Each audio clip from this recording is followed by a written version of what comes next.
شرمندگی کا ویسے مقام ہے یہ الیکشن کمیشن کے لیے اور کیئر ٹیکر حکومت کے لیے. جسٹس میاں گل حسن اورنگزیب کا کہنا ہے کہ a terrible system is being run under the interim government where even consultation on elections is not allowed. یہ میاں گل حسن اورنگزیب کے ریمارکس ہیں کہ ایک بدترین سسٹم چل رہا ہے جہاں پہ مشاورت کی اجازت جو ہے وہ نہیں دی جا رہی. تو انہوں نے مشاورت کی اجازت دے دی ہے, تو جو ٹکٹ دینے ہیں ان کے حوالے سے تو یہ اجازت دے دی ہے انہوں نے. پھر یعنی عدالتوں کے ججز کچھ نہ کچھ سٹینڈ لینا شروع ہو گئے ہیں. لیکن بات پھر وہی ہے کہ سب سے بڑا قاضی جب واپس آئے گا تو وہ ساری بازی پلٹ سکتا ہے دوسروں کے حق میں. وہ آ کے ایک فیصلہ دے دے گا سویپنگ, اور اس فیصلے کو کہیں بھی چیلنج نہیں کیا جا سکے گا. وہ آ کے اگر آج کہہ دیتا ہے کہ ہائی کورٹس نے جتنے بھی فیصلے دیے ہیں ہم انہیں کل عدم قرار دیتے ہیں, تو وہ کل عدم ہو جائیں گے. پھر کوئی قانون, کوئی آئین, کوئی انصاف کچھ نہیں ہوگا. قاضی کے پاس اتنی پاور آ چکی ہے, یعنی سسٹم قاضی کو کنٹرول کر رہا ہے تو قاضی سب کچھ کنٹرول کر رہا ہے. اینڈ میں فیصلہ قاضی نہیں کرنا ہے کہ وہ اپنا نام ڈکٹیٹروں کی فہرست میں ڈال کے جائے گا, کیونکہ یہ اقتدار صرف 8-9 مہینے کا رہ گیا ہے. اپنا نام ڈکٹیٹرز کی فہرست میں ڈال کے جانا ہے یا جمہوریت بچانے والوں کی لسٹ میں ڈال کے جانا ہے, یہ قاضی نے فیصلہ کرنا ہے. ناظرین کرام, ظلم کا دور آج نہیں تو کل ختم ہو جائے گا. کچھ ججوں نے سٹینڈ لینا شروع کر دیا ہے تو آپ کو واضح فرق بھی نظر آ رہا ہے. سب کی کانپیں ٹانگ رہی ہیں. کبھی نورین رو رہی ہے تو کبھی نورین کے سپورٹرز اور سپانسرز رو رہے ہیں, کبھی راوی رو رہا ہے. یہ سارا رونا دھونا کیوں ہے؟ آپ کو پتہ ہے کہ ڈیمانڈ کیا تھی؟ پہلے ڈیمانڈ یہ تھی کہ عمران خان کو اقتدار سے نکالو. پھر ڈیمانڈ یہ تھی کہ عمران خان کو نااہل کرو, جیل میں ڈالو, وہ بھی کر دیا گیا. پھر یہ ڈیمانڈ تھی کہ عمران خان کی پارٹی کو توڑ دو, وہ بھی کر دیا گیا. پھر ڈیمانڈ یہ تھی کہ بلے کا نشان بھی ان سے لے لو, وہ بھی لے لیا گیا. لیکن جیسے ہی ایک فیصلہ ریورس ہوا, پورا چین آف ایونٹس جو سیکوینس کے ساتھ چل رہا تھا وہ سارا پلان دبردوس ہو گیا. لندن پلان دبردوس ہو جاتا ہے اگر ایک چیز بھی اس سارے پلان سے نکال دی جائے.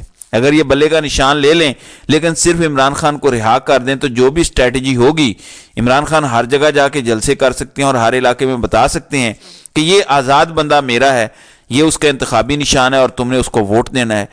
یعنی ان میں سے کوئی ایک چیز بھی مس ہو جائے تو لندن پلان ختم ہو جاتا ہے. اس لیے اتنی چیخیں ماری جا رہی ہیں, اور اسی لیے الیکشن کمیشن نے فیصلہ کیا ہے, جو اطلاعات آ رہی ہیں کہ اس فیصلے کو جو بلے کا نشان بحال کرنے کا دیا گیا تھا سپریم کورٹ کے سنگل بینچ کی جانب سے, وہ اب ڈویژن بینچ میں چیلنج کرے گا.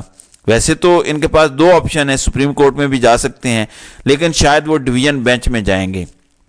اب ان کی ہر حرکت میں, ہر چیز میں مجھے تو بدنیتی نظر آتی ہے. کیا جسٹس ابراہیم خان سے انہیں مجبور کر کے, بلیک میل کر کے, یا کچھ بھی کوئی ایسا بینچ بنوایا جائے گا جو کمپرومائزڈ ہوگا؟ ابھی ہم کچھ کہہ نہیں سکتے. پشاور ہائی کورٹ سے مجھے امید ہے کہ ایسا کچھ نہیں ہوگا کہ وہ کمپرومائز کریں, کیونکہ انصاف یہی کہتا ہے کہ محض الیکشن سے 1-1.5 مہینہ پہلے آپ ایک پارٹی سے کیسے انتخابی نشان لے سکتے ہیں؟ آپ کیسے کروڑوں لوگوں سے اپنی پارٹی کو ووٹ ڈالنے کا حق چھین سکتے ہیں؟ یہ تو بنیادی حقوق کے خلاف ہے جو آئین دیتا ہے. تو دیکھتے ہیں کہ الیکشن کمیشن کس طرح یہ حرکت کرتا ہے. اور الیکشن کمیشن کا تو مینڈیٹ یہ ہے کہ آپ نے صاف شفاف الیکشن کروانے ہیں, غیر جانبدار رہ کے الیکشن کروانے ہیں.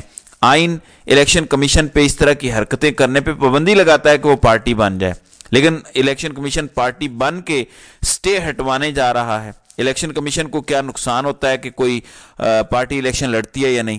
ان کا کام تو صاف شفاف الیکشن کروانا ہے. پارٹی کے اندر جو انتخابات ہیں اس کا الیکشن کمیشن سے لینا دینا کوئی نہیں ہے. کانپیں ٹانگ رہی ہے, سب مجبور ہیں, سب پریشان ہیں کہ خان آ گیا تو کیا کرے گا, پتہ نہیں کوئی بلا آ جائے گی, پتہ نہیں ہمیں زندہ کھا جائے گا, کیا ہو جائے گا. یہ خوف ہے جو انہیں سونے نہیں دے رہا, جس کی وجہ سے پاکستان کا یہ حشر کر رہے ہیں. لیکن یہ ظلم کی رات میں آپ کو ناظرین کرام بتا سکتا ہوں کہ انشاءاللہ جلد چھٹنے جا رہی ہے. اپنی عوام سے لامحدود مدت تک جنگ نہیں لڑی جا سکتی. ایک لیمٹ ہوتی ہے, اس کے بعد بات ختم ہو جاتی ہے. بنگالیوں سے جو جنگ لڑی گئی تھی الیکشن کے بعد, جو آپریشن شروع کیے گئے تھے, وہ سال ہر سال نہیں چلے تھے. یہ تو ابھی 2 سال چل چکا ہے آپریشن. امیجن کریں, ہاں بلوچوں پہ بڑا ظلم ہوا ہے پچھلے بہت عرصے سے, 50 سال سے یہ چل رہا ہے. خاص طور پر اکبر بگٹی کو جب سے قتل کیا گیا ہے اس کے بعد تو بہت ہی زیادہ ظلم کیے گئے ہیں. لیکن یہ جو پورے ملک میں کیا جا رہا ہے سائملٹینسلی، اس کی کوئی مثال نہیں ملتی، اور 2 سال سے مسلسل جاری ہے۔ یہ ختم ہونے والا ہے انشاءاللہ، اس کی بھی بس ہونے والی ہے اور سہولت کاروں کی بھی بس ہونے والی ہے۔ تو ناظرین کرام، آپ کی اس ویڈیو کے حوالے سے کیا رائے ہے؟ آپ اپنی رائے کا اظہار کامنٹ سیکشن میں ضرور کیجیے گا۔